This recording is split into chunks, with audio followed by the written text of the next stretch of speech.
These are our punctuation marks, full stop, comma, exclamation mark, inverted commas, question mark and apostrophe, and then last is capital letters. Now here are 7 sentences. First, he is going to Nanded. Read with me. He is going to Nanded. He is going to Nanded. Second sentence, Nandini is clever student. Nandini is clever student. Number 3, are you Rama's friend? Are you Rama's friend? Meena, where are you going? Meena, where are you going? How beautiful the garden is. How beautiful the garden is. How many money in your pocket? How many money in your pocket? Maya said, Maya said, I am very happy. I am very happy. Now these are 7 sentences. Now, he is going to Nanded. आता लक्ष द्यायचं. He is going to Nanded या वाक्यामध्ये आपल्याला काय करायचं आहे? Punctuation mark म्हणजे विराम चिन्हांचा योग्य वापर करायचा आहे. आणि विराम चिन्ह कोणते कोणते आहेत तुम्हाला दिलेले आहेत. मग आता ही कधी वाक्याची सुरुवात काय केली पाहिजे? कॅपिटल लेटर्सने केली पाहिजे. म्हणजे बदल काय होईल? पहिला आपला एच कॅपिटल होईल. म्हणजे पहिला बदल काय होणार आहे? ही. याच्यामध्ये एकही स्पेलिंग कमी करायचं नाही किंवा एकही स्पेलिंग वाढवायचं नाही. शब्द मनाने वाढवायचा नाही. आहे तेवढेच आपल्याला ठेवायचे आहेत. फक्त त्याच्यामध्ये आपल्याला योग्य त्या विराम चिन्हांचा वापर करायचा. मग मराठीमध्ये सुद्धा त्याच पद्धतीनं आणि इंग्रजीमध्ये सुद्धा त्याच पद्धतीनं. नेहमी पहिलं अक्षर हे कॅपिटल असलं पाहिजे. म्हणून वाक्याची सुरुवात एच कॅपिटल. ही इज मध्ये बदल होईल का? नाही. ही इज गोइंग काही आवश्यकता नाही. काय क्रियापदामध्ये बदल होणार नाही. ही इज गोइंग टू काही बदल नाही. नांदेड, नांदेड मध्ये काय बदल होईल? कॅपिटल. कुठं का कॅपिटल येणार? एन. का बरं कॅपिटल येणार? गावाचं, व्यक्तीचं, नदीचं कुठलं नाम जर आलं ते काय करायचं आपण? कॅपिटल घ्यायचं. N A N D E D. आता वाक्य वाचून बघायचं. He is going to Nanded. तो नांदेडला जात आहे. म्हणजे वाक्य कसं आहे? साधं. त्याला आपण गुणात्मक वाक्य म्हणतो. आणि वाक्य साधा असेल तर शेवटी काय येतं मग? एवढं जर केलात तर तुमचे परीक्षेचे गुण तुम्हाला मिळतात. फक्त परीक्षेचे गुण मिळण्यासाठी नव्हे तर आपल्याला आपला अभ्यास करण्यासाठी आणि आपलं लेखन व्यवस्थित राहावं यासाठी अतिशय महत्त्वाचा असा हा धडा. त्याच्यानंतर नंदिनी इज क्लेवर स्टुडंट. इथं काय बदल होईल सांगा पटकन. सांगायचं. हा, कॅपिटल एस. का बरं?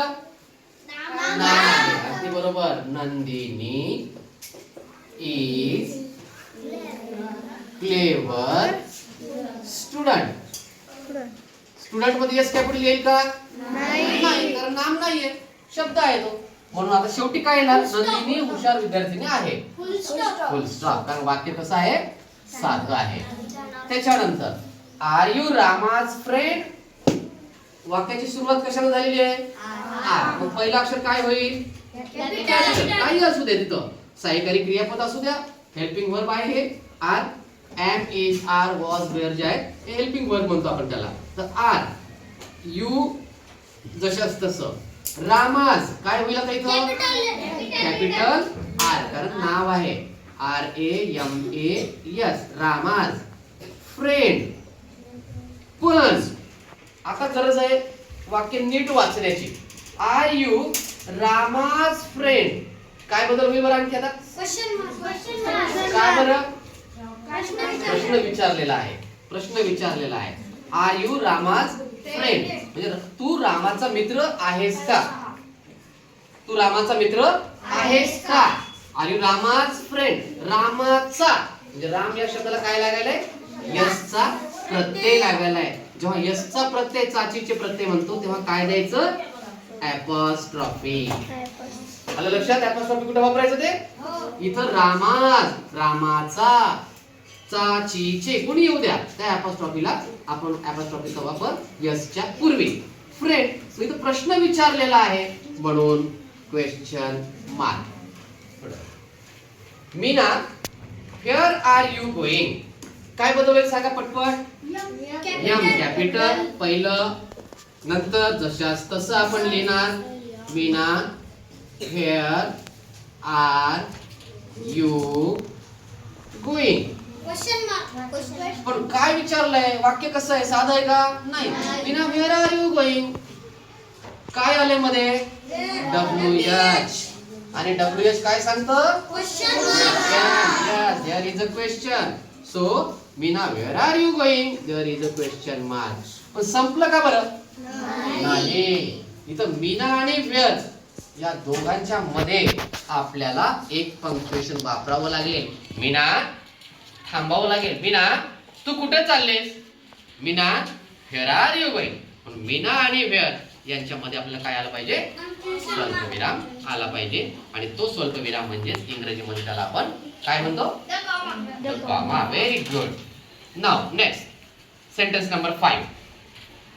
How beautiful the garden is. How H capital, very good. Then BEAUTIFUL, beautiful. The as it is, garden as it is as it is. But now सुरुवात कशाने आहे, हाऊने आहे. मग हाऊ म्हटल्याच्या नंतर नेहमी प्रश्नच असतो असं आहे का, नाही. हाऊ सोबत सहाय्यकारी क्रियापद आलं किंवा हाऊ सोबत मेनी आलं तर तो प्रश्न असतो. पण हाऊ सोबत विशेषण आलं, how plus adjective is equal to exclamation. Yes, exclamatory sentence. So how beautiful the garden is. Oh wow, very beautiful. How beautiful, very beautiful. म्हणून काय द्यायचं, exclamation mark. Now how many money in your pocket. First change is capital. How many. How many means किती. How many money, किती पैसे. In your, तुझ्या pocket, खिशात. तुझ्या खिशात किती पैसे आहेत, म्हणजे तुझ्या खिशात किती रक्कम आहे. प्रश्न विचारलाय, उत्तर मिळणार आहे, संख्येत उत्तर मिळणार आहे. आणि जेव्हा संख्येत उत्तर मिळतं तेव्हा तो शब्द असतो हाऊ मेनी. किती रुपये असेल, शून्य असेल, 10 रुपये असतील, 1 लाख असेल, काही पण असेल. How many money in your pocket, प्रश्न विचारलाय. काय येणार शेवटी, question. Very good. And last sentence is Maya said I am very happy. What will change now, capital M. Maya's M capital. Maya said. Then no apostrophe, here is the comma, and then sentence who said, Maya. मायाच्या तोंडचं वाक्य आहे. आणि जेव्हा एखाद्या व्यक्तीच्या तोंडचं वाक्य असतं त्यावेळेस काय घ्यायचं आपल्याला, inverted comma. Yes, you are very clever student. Now this is inverted comma. So in inverted comma I also capital. I हा नेहमी कॅपिटल घ्यायचा, कुठेही येऊ. मी या शब्दासाठी आलेला आय हा नेहमी कॅपिटल वापरायचा. I am very happy. आणि वाक्य कसं आहे, मी खूप आनंदी आहे. साधा आहे का प्रश्न आहे, साधं विधानात्मक वाक्य आहे. म्हणून त्याला काय द्यायचा, फुल स्टॉप. बरं, आपण अवतरण चिन्ह दिलं, पण झालं का अवतरण चिन्ह पूर्ण, काय करावं लागेल, चालू तर केलंय, अवतरण चिन्ह बंद करणं गरजेचं आहे. 66 99 अवतरण चिन्ह. सो नाव our answer, he is going to Nanded. Nandini is clever student. Are you Rama's friend? Meena, where are you going? How beautiful the garden is. How many money in your pocket? Maya said, I am very happy. Okay now? Yes. Okay. Sure.